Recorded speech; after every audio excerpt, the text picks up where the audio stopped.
حضرت عبداللہ بن عمر رضی اللہ تعالیٰ عنہما طواف کعبہ کر کے کعبہ شریف کے سائے میں بیٹھے ہوئے تھے. ایک آدمی عراق سے آیا، وہ بھی حج کرنے یا عمرہ کرنے آیا. اس نے پوچھا کہ یہ جو بزرگ بیٹھے ہیں یہ کون ہے؟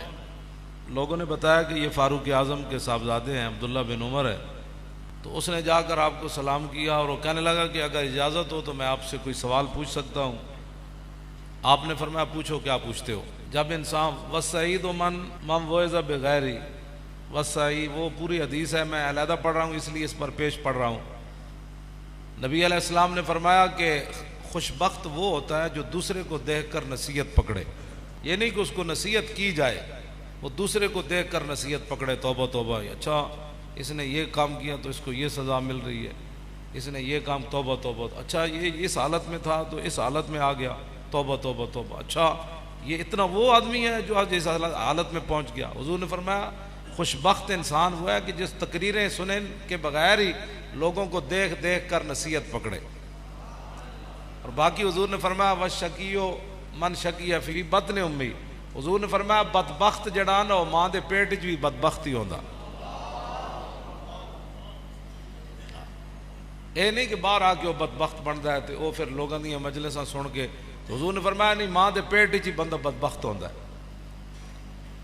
اب عبداللہ بن عمر سامنے، اللہ کا گھر سامنے، مقام ابراہیم سامنے، صفا اور مروہ ادھر موجود، مسجد حرام موجود.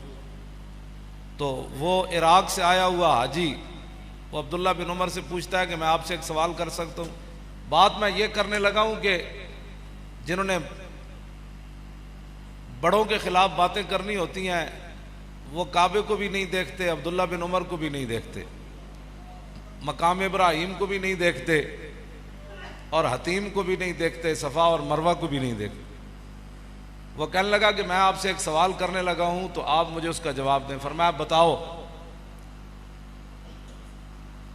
وہ کہنے لگا کہ مجھے یہ بتاؤ کہ عثمان غنی میدان بدر میں گئے تھے، عثمان غنی کا دشمن تھا، آپ نے فرمایا نہیں گئے تھے.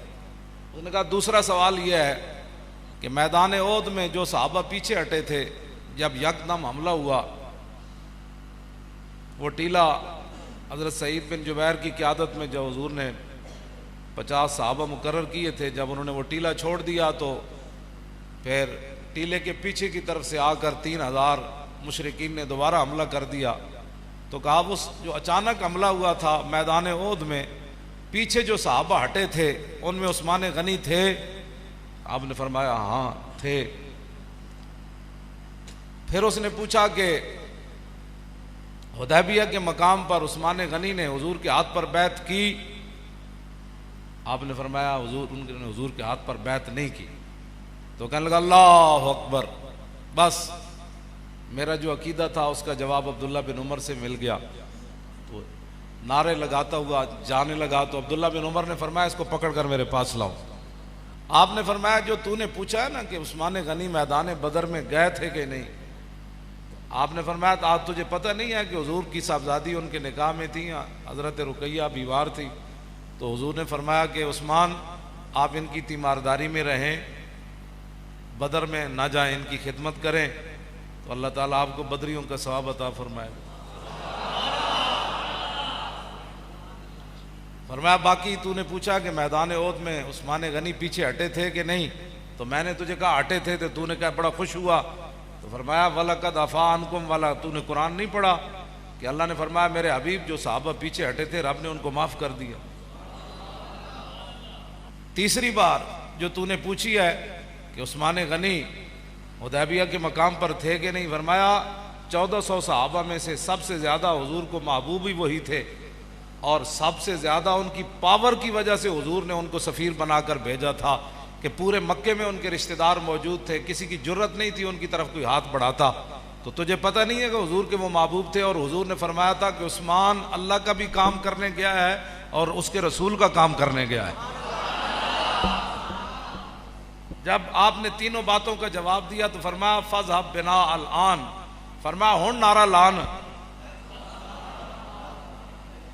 تو بات اتنی ہے کہ جن لوگوں نے باتیں کرنی ہوتی ہیں وہ